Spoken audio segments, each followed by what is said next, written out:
Hello and welcome to Prudent IAS one-stop solution for all the competitive exams. In continuation of our polity lectures, आज हम बात करेंगे article 26 of the Indian constitution. तो a quick recap, article 25 से हमने start की है freedom to religion की राइट्स, और आर्टिकल 25 डील करता था उन राइट्स से जो रिलीजन से भी रिलेटेड थी but they were for individual, that is to propagate, to profess your religion. आज जो हमारा आर्टिकल है वो बात करेगा freedom to manage religious affairs, but किन के लिए? एक कम्युनिटी, डिनोमिनेशन यानी एक ग्रुप के लिए. तो ये कही जा सकती है हमारी collective rights under the freedom to religion. और आर्टिकल 25 क्या थी? Individual rights. सबसे पहले हम बेयर एक्ट को पढ़ते हैं. Subject to public order, morality and health, every religious denomination or any section thereof shall have the right. सबसे पहले स्टार्टिंग में 3 एक्सेप्शन दे दिए गए हैं. पहला है पब्लिक ऑर्डर, दूसरा है मोरालिटी और तीसरा है हेल्थ. जब भी आप कोई फंडामेंटल राइट पढ़ेंगे तो सबसे पहले आपको ये भी देखना है उसमें क्या क्या एक्सेप्शंस हैं. बहुत इंपॉर्टेंट है और हर राइट के लिए आपको अलग एक्सेप्शन याद करना ही पड़ेगा. ईजी है, इतना डिफरेंस नहीं है, चार्ट टाइप फॉर्म में याद कर लीजिए. सब्जेक्ट टू पब्लिक ऑर्डर का मतलब क्या है? कोई भी आपके ऐसे काम से, जो भी हम राइट्स के बारे में पढ़ेंगे, जो भी रिलीजियस अफेयर्स हैं, उनसे रोजमर्रा जिंदगी में पब्लिक को कोई दिक्कत तो नहीं हो रही है. मोरालिटी यानी कि किसी की वैल्यूज या बिलीफ को हार्म तो नहीं हो रहा है और पब्लिक मॉरल्स के लाइन में है वो.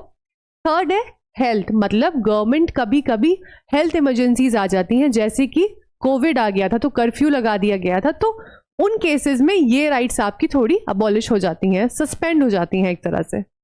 एवरी रिलीजियस डिनोमिनेशन, अब यहां पे एक टर्म है डिनोमिनेशन, इसका क्या मतलब होता है? देखिए, कोई भी ऐसा कलेक्टिव ग्रुप या कम्युनिटी जो कॉमन नेम रखते हो, कॉमन आइडियोलॉजी रखते हो और कॉमन ट्रेडिशन रखते हैं, और वो साथ में एक ही रिलीजन से आइडेंटिफाई करते हैं. एग्जाम्पल के साथ समझते हैं. जैसे हिंदुइज्म में 4 मेन रिलीजियस डिनोमिनेशंस हैं. पहला वैष्णविज्म, शैविज्म, शक्तिज्म एंड स्मार्टिज्म.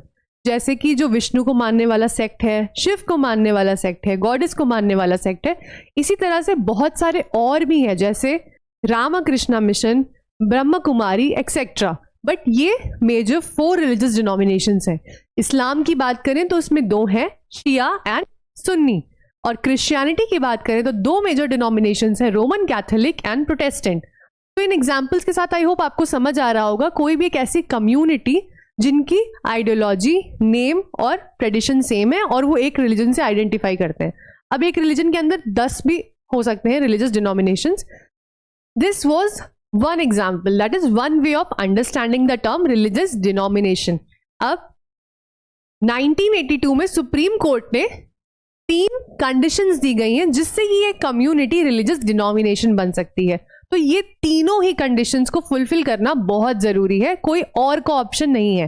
पहली कंडीशन है collection of individual having common faith और बिलीफ, मतलब कॉमन आइडियोलॉजी होनी चाहिए, कुछ लोगों का ग्रुप होना चाहिए.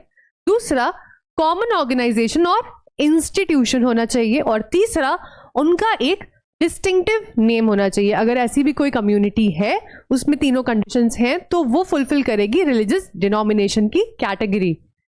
अब हमने टर्म को समझ लिया है, क्विकली हम इनकी राइट्स देखते हैं. Any section thereof shall have the right. इनको कॉन्स्टिट्यूशन ने 4 राइट्स दी हैं. पहला, to establish and maintain institutions for religious and charitable purposes. अब जो ये ग्रुप है ये इसको प्रोपेगेट भी करना चाहेगा तो इनके पास ये राइट है establish and maintain for religious and charitable purposes. इसमें इंपॉर्टेंट ये है, जो एस्टैब्लिश और मेंटेन है इसको आपको साथ में पढ़ना होगा. यानी कि पहले वो एक ऐसा इंस्टीट्यूशन बनाएंगे, उसके बाद वो उसे मेंटेन करेंगे. मेंटेन में एडमिनिस्ट्रेशन की पावर्स भी इंक्लूडेड हैं. एक केस देख सकते हैं, दो इसमें बहुत ज्यादा केस लॉज नहीं है बट जस्ट फॉर रेफरेंस अगर आप कोट करना चाहें, TMA pi foundation versus state of Karnataka में कोर्ट ने ये बोला कि 26A जो राइट है वो हर रिलीजन को दी गई है, नो मैटर वो एक मेजॉरिटी है या माइनॉरिटी, तो सबको इक्वल ये राइट दी गई है और ये ट्रू सेक्युलरिज्म का नेचर रिफ्लेक्ट करता है.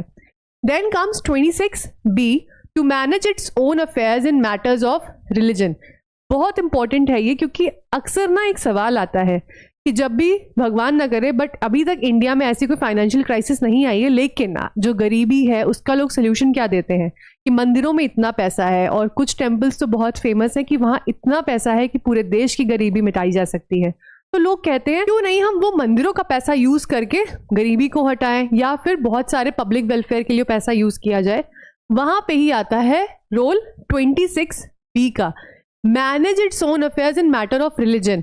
हमारे कॉन्स्टिट्यूशन ने सेकुलरिज्म को ध्यान में रखते हुए ये राइट्स दी गई हैं कि जो भी रिलीजियस डिनोमिनेशन है उसमें जो भी पैसा आ रहा है, सपोज कोई टेम्पल है, मस्जिद है, कोई चर्च है, तो वहां का मैनेजमेंट वो लोग खुद ही करेंगे. State will not interfere. Therefore वो मंदिरों से पैसा गवर्नमेंट नहीं ले सकती है. ऑल्दो सपोज कोई ट्रस्ट उसको मैनेज कर रहा है, कोई मंदिर को, मस्जिद को, चर्च को, ठीक है, तो वो ट्रस्ट अपनी मर्जी से, सर्वसहमति से कुछ पैसा या सारा पैसा डोनेट कर सकता है पब्लिक वेलफेयर के लिए, या सरकार को दे सकता है. तो अब अगर आपसे कोई आगे जाके बोले कि क्यों नहीं हम मंदिरों से पैसा ले लेते हैं, तो प्लीज उसको पॉइंट आउट कीजिएगा आर्टिकल 26B. इसी में एक और इंपॉर्टेंट पॉइंट हमें नोट करना है, SP Mittal versus union of India. इस केस में क्या हुआ था, देखिए आपने पढ़ा होगा श्री अरबिंदो की टीचिंग्स के बारे में. उन्होंने कॉस्मिक साल्वेशन का कॉन्सेप्ट दिया है और उनको फॉलो करने वाला भी एक ग्रुप ऑफ इंडिविजुअल्स यानी एक कम्युनिटी है. तो जो अरबिंदो आश्रम था उसको गवर्नमेंट ने टेक ओवर कर लिया था. तब ये केस होता है. कोर्ट कहता है कि श्री अरबिंदो की जो टीचिंग्स हैं उनको फॉलो करने वाले जो लोग हैं, they can be a sect but they are not fulfilling the 3 conditions and therefore they are not the religious denomination.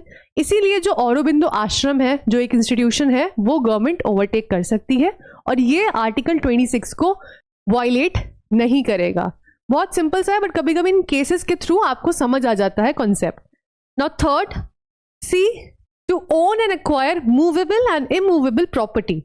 अब मूवेबल प्रॉपर्टी में क्या हो सकता है, कोई भी रिलीजियस इंस्टीट्यूशन ट्रक को, टेम्पल की कोई भी सर्विस के लिए कार्स को, ये मूवेबल प्रॉपर्टीज हो जाती हैं, ले सकते हैं. और इमूवेबल प्रॉपर्टी क्या होगी, प्रॉपर्टी जहां पे हमने वो इंस्टीट्यूशन स्टैब्लिश करना है.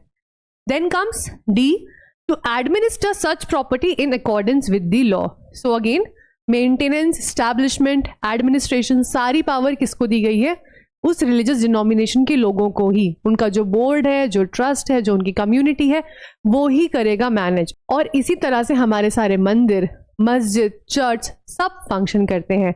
ये रिफ्लेक्ट करता है कि इंडिया में कितनी ज़्यादा फ्रीडम दी गई है हर एक रिलीजन को, और सब में इक्वलिटी को भी बराबर रखा गया है. I hope article 26, the related case laws और ये सारी राइट्स अब आपको समझ आ गई हैं. We'll be back with another interesting video super soon. Thanks for watching.